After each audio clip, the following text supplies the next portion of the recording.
أعوذ بالله من الشيطان الرجيم. بسم الله الرحمن الرحيم. ألف لام را، تلك آيات الكتاب المبين. إنا أنزلناه قرآنا عربيا لعلكم تعقلون. نحن نقص عليك أحسن القصص بما أوحينا إليك هذا القرآن وإن كنت من قبله لمن الغافلين. إذ قال يوسف لأبيه يا أبت إني رأيت 11 كوكبا والشمس والقمر رأيتهم لي ساجدين. قال يا بني لا تقصص رؤياك على إخوتك فيكيدوا لك كيدا، إن الشيطان للإنسان عدو مبين. وكذلك يجتبيك ربك ويعلمك من تأويل الأحاديث ويتم نعمته عليك وعلى آل يعقوب كما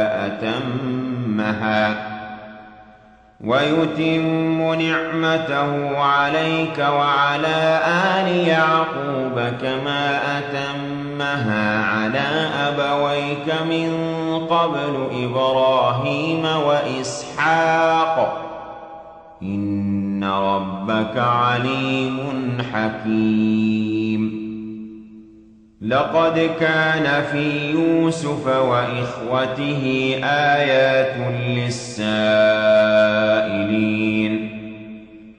إذ قالوا ليوسف وأخوه أحب إلى أبينا منا ونحن عصبة إن أبانا لفي ضلال مبين.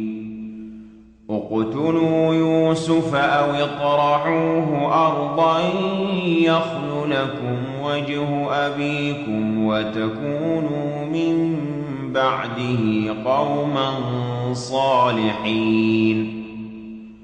قال قائل منهم لا تقتلوا يوسف وألقوه في غيابة الجب يلتقطه بعض السيارة إن كنتم فاعلين.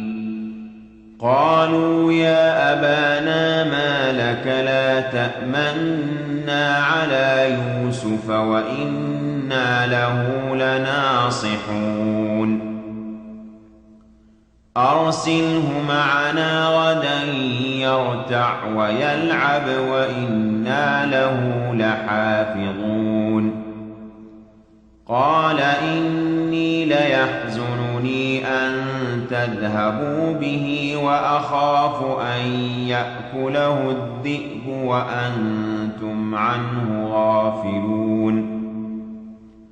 قالوا لئن أكله الذئب ونحن عصبة إنا إذا لخاسرون. فلما ذهبوا به وأجمعوا أن يجعلوه في غيابة الجب وأوحينا إليه لتنبئنهم بأمرهم هذا وهم لا يشعرون. وجاءوا أباهم عشاء يبكون. قالوا يا أبانا إنا ذهبنا نستبق وتركنا يوسف عند متاعنا فأكله الذئب وما أنت بمؤمن لنا ولو كنا صادقين. وجاءوا على قميصه بدم كذب قال بل سولت لكم أنفسكم أمرا فصبر جميل والله المستعان على ما تصفون. وجاءت سيارة فأرسلوا واردهم فأدلى دلوه قال يا بشرى هذا غلام وأسروه بضاعة والله عليم بما يعملون. وشروه بثمن بخس دراهم معدودة وكانوا فيه من الزاهدين. وقال الذي اشتراه من مصر لامرأته أكرمي مثواه عسى أن ينفعنا أو نتخذه ولدا وكذلك مكنا ليوسف في الأرض ولنعلمه من تأويل الأحاديث والله غالب على أمره ولكن أكثر الناس لا يعلمون. ولما بلغ أشده آتيناه حكما وعلما وكذلك نجزي المحسنين. وراودته التي هو في بيتها عن نفسه وغلقت الأبواب وقالت هيت لك قال معاذ الله إنه ربي أحسن مثواي إنه لا يفلح الظالمون. ولقد همت به وهم بها لولا أن رأى برهان ربه كذلك لنصرف عنه السوء والفحشاء إنه من عبادنا المخلصين. واستبق الباب وقدت قميصه من دبر وألف يا سيدها لدى الباب قالت ما جزاء من أراد بأهلك سوءا إلا أن يسجن أو عذاب أليم. قال هي راودتني عن نفسي وشهد شاهد من أهلها إن كان قميصه قد من قبل فصدقت وهو من الكاذبين وإن كان قميصه قد من دبر فكذبت وهو من الصادقين. فلما رأى قميصه قد من دبر قال إنه من كيدكن إن كيدكن عظيم. يوسف أعرض عن هذا واستغفري لذنبك إنك كنت من الخاطئين. وقال نسوة في المدينة امرأة العزيز تراود فتاها عن نفسه قد شغفها حبا إنا لنراها في ضلال مبين. فلما سمعت بمكرهن أرسلت إليهن وأعتدت لهن متكئا وآتت كل واحدة منهن سكينا وقالت اخرج عليهن فلما رأينه أكبرنه وقطعن أيديهن وقلن حاش لله ما هذا بشرا إن هذا إلا ملك كريم. قالت فذلكن الذي لمتنني فيه ولقد راودته عن نفسه فاستعصم ولئن لم يفعل ما آمره ليسجنن وليكونا من الصاغرين. قال رب السجن أحب إلي مما يدعونني إليه وإلا تصرف عني كيدهن أصب إليهن وأكن من الجاهلين. فاستجاب له ربه فصرف عنه كيدهن إنه هو السميع العليم. ثم بدا لهم من بعد ما رأوا الآيات ليسجننه حتى حين. ودخل معه السجن فتيان قال أحدهما إني أراني أعصر خمرا وقال الآخر إني أراني أحمل فوق رأسي خبزا تأكل الطير منه نبئنا بتأويله إنا نراك من المحسنين. قال لا يأتيكما طعام ترزقانه إلا نبأتكما بتأويله قبل أن يأتيكما ذلكما مما علمني ربي إني تركت ملة قوم لا يؤمنون بالله وهم بالآخرة هم كافرون واتبعت ملة آبائي إبراهيم وإسحاق ويعقوب ما كان لنا أن نشرك بالله من شيء ذلك من فضل الله علينا وعلى الناس ولكن أكثر الناس لا يشكرون.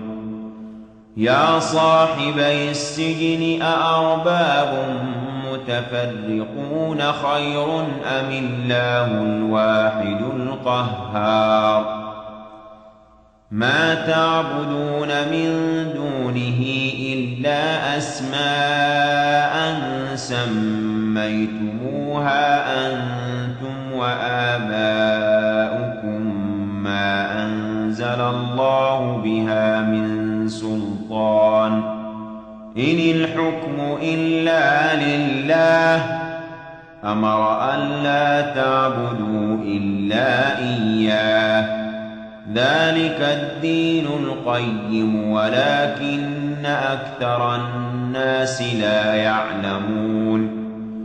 يا صاحبي السجن أما أحدكما فيسقي ربه خمرا وأما الآخر فيصلب فتأكل الطير من رأسه قضي الأمر الذي فيه تستفتيان. يا صاحبي السجن أما أحدكما فيسقي ربه خمرا وأما الآخر فيصلب فتأكل الطير من رأسه قضي الأمر الذي فيه تستفتيان.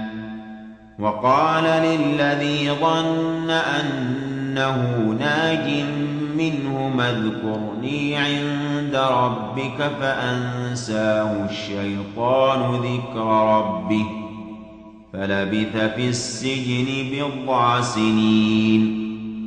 وقال الملك إني إني أرى 7 بقرات سمان يأكلهن 7 عجاف و7 سنبلات خضر وأخر يابسات يا أيها الملأ أفتوني في رؤياي إن كنتم للرؤيا تعبرون قالوا أضغاث أحلام وما نحن بتأويل الأحلام بعالمين وقال الذي نجا منهما وادكر بعد أمة أنا أنبئكم بتأويله فأرسلون يوسف أيها الصديق أفتنا في 7 بقرات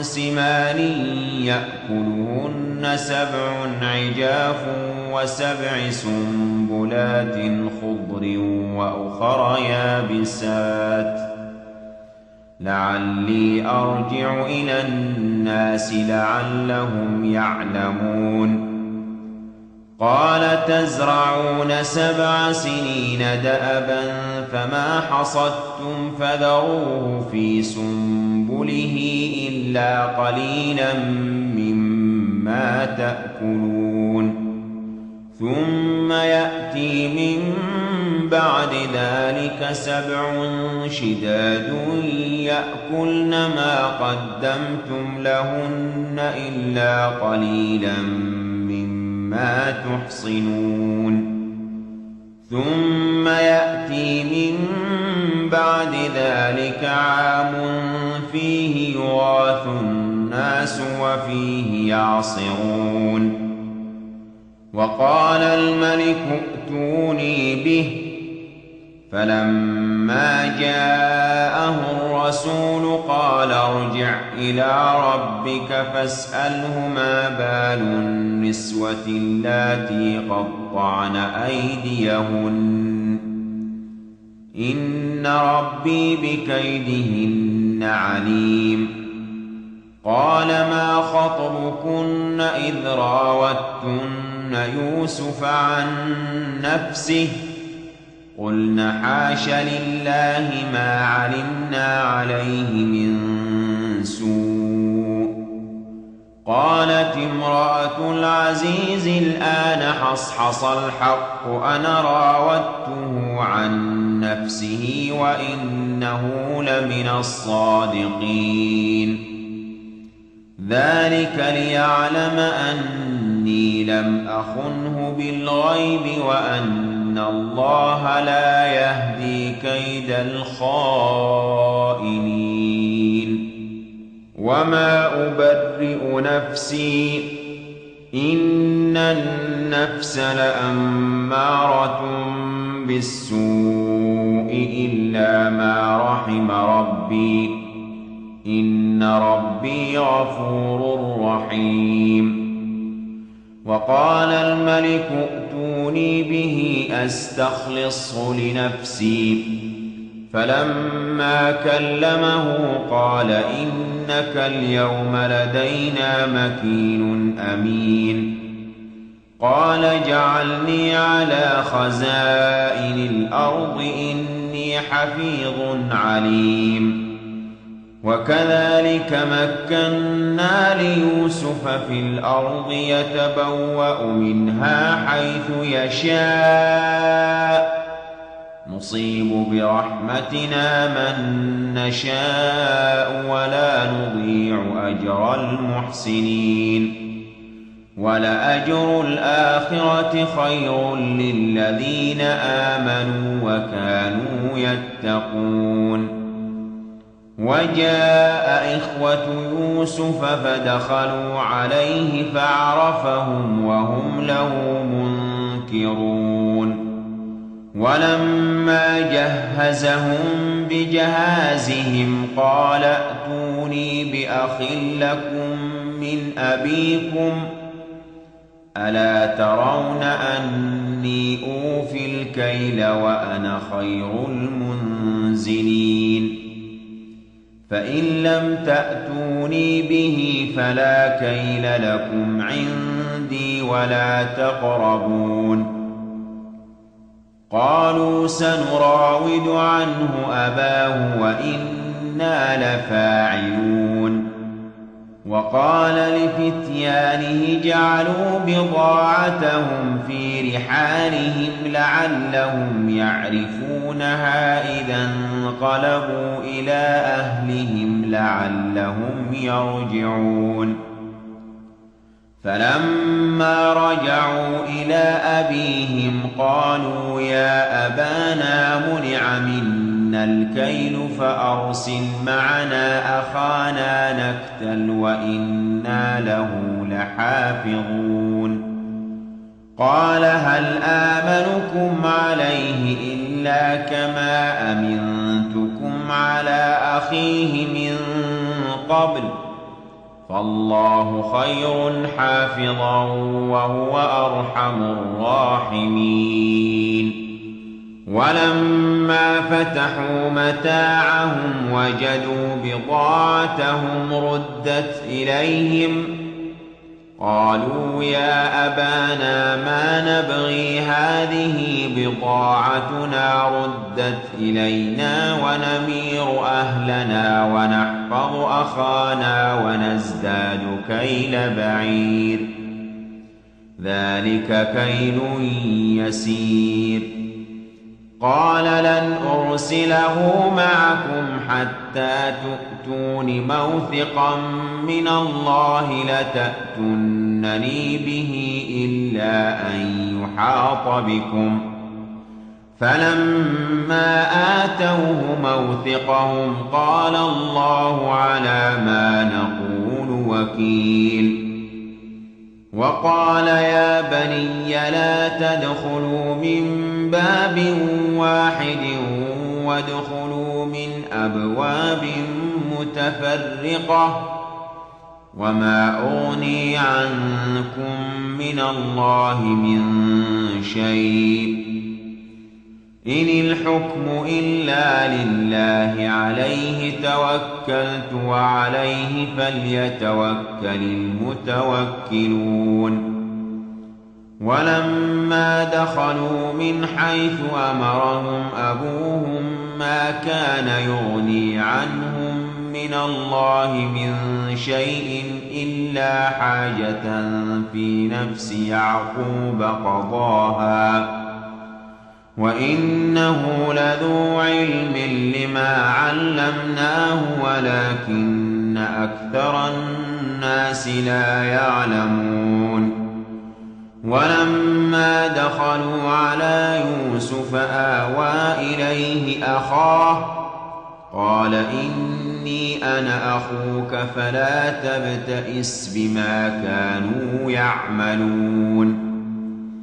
فلما جهزهم بجهازهم جعل السقاية في رحل أخيه ثم أذن مؤذن أيتها العير إنكم لسارقون. قالوا وأقبلوا عليهم ماذا تفقدون قالوا نفقد صواع الملك ولمن جاء به حمل بعير وأنا به زعيم. قالوا تالله لقد علمتم ما جئنا لنفسد في الأرض وما كنا سارقين. قالوا فما جزاؤه إن كنتم كاذبين. قالوا جزاؤه من وجد في رحله فهو جزاؤه كذلك نجزي الظالمين. فبدأ بأوعيتهم قبل وعاء أخيه ثم استخرجها من وعاء أخيه كذلك كدنا ليوسف ما كان ليأخذ أخاه في دين الملك إلا أن يشاء الله نرفع درجات من نشاء وفوق كل ذي علم عليم. قالوا إن يسرق فقد سرق أخ له من قبل فأسرها يوسف في نفسه ولم يبدها لهم. قال أنتم شر مكانا والله أعلم بما تصفون. قالوا يا أيها العزيز إن له أبا شيخا كبيرا فخذ أحدنا مكانه إنا نراك من المحسنين. قال معاذ الله أن نأخذ إلا من وجدنا متاعنا عنده إنا إذا لظالمون. فلما استيئسوا منه خلصوا نجيا. قال كبيرهم ألم تعلموا أن أباكم قد أخذ عليكم موثقا من الله ومن قبل ما فرطتم في يوسف فلن أبرح الأرض حتى يأذن لي أبي أو يحكم الله لي وهو خير الحاكمين. ارجعوا إلى أبيكم فقولوا يا أبانا إن ابنك سرق وما شهدنا إلا بما علمنا وما كنا للغيب حافظين. واسأل القرية التي كنا فيها والعير التي أقبلنا فيها وإنا لصادقون. قال بل سولت لكم أنفسكم أمرا فصبر جميل عسى الله أن يأتيني بهم جميعا إنه هو العليم الحكيم. وتولى عنهم وقال يا أسفا على يوسف وابيضت عيناه من الحزن فهو كظيم. قالوا تالله تفتأ تذكر يوسف حتى تكون حرضا أو تكون من الهالكين. قال إنما أشكو بثي وحزني إلى الله وأعلم من الله ما لا تعلمون. يا بني يذهبوا فتحسسوا من يوسف وأخيه ولا تيأسوا من روح الله إنه لا ييأس من روح الله إلا القوم الكافرون. فلما دخلوا عليه قالوا يا أيها العزيز مسنا وأهلنا الضر وجئنا ببضاعة مزجاة فأوف لنا الكيل وتصدق علينا إن الله يجزي المتصدقين.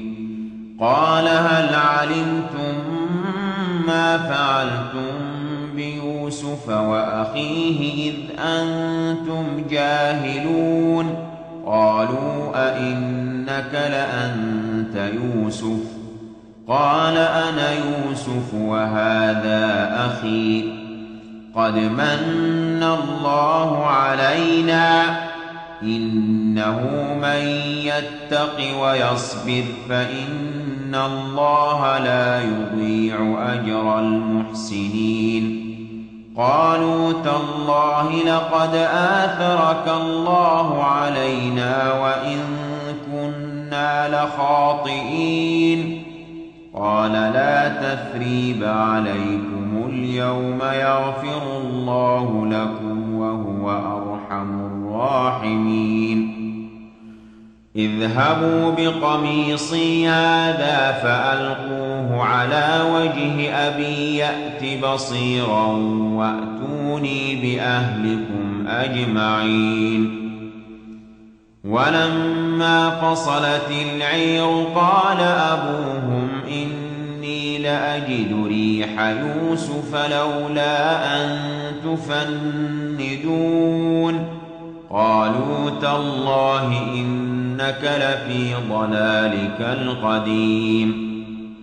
فلما أن جاء البشير ألقاه على وجهه فارتد بصيرا قال ألم أقل لكم إني أعلم من الله ما لا تعلمون.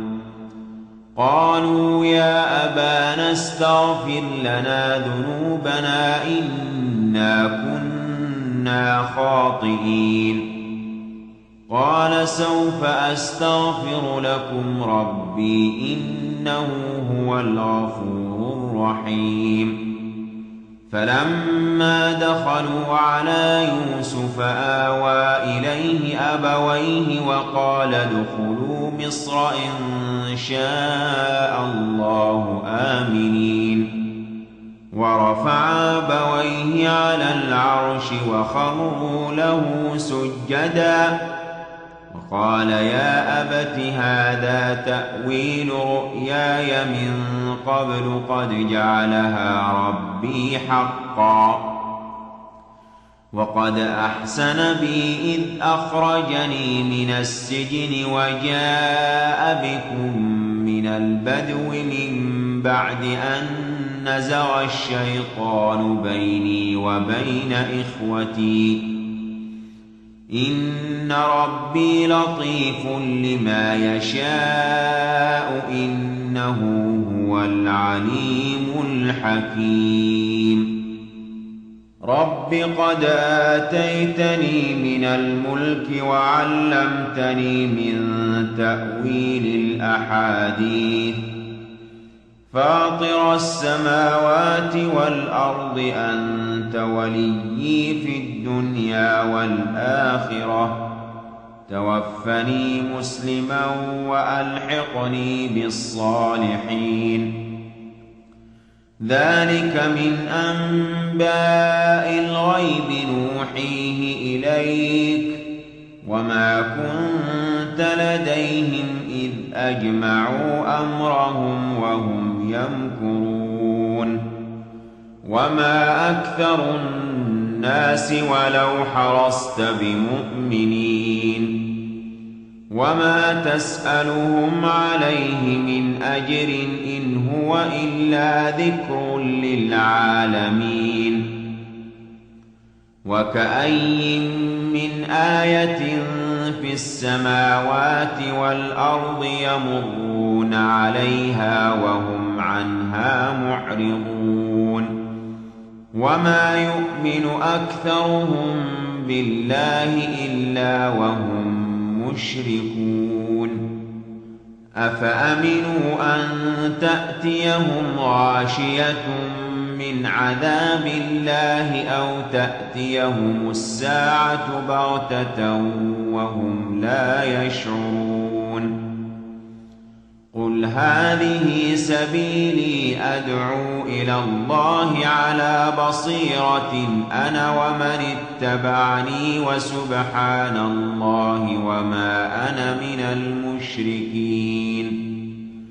وما أرسلنا من قبلك إلا رجالا نوحي إليهم من أهل القرى أفلم يسيروا في الأرض فينظروا كيف كان عاقبة الذين من قبلهم ولدار الآخرة خير للذين اتقوا أفلا تعقلون.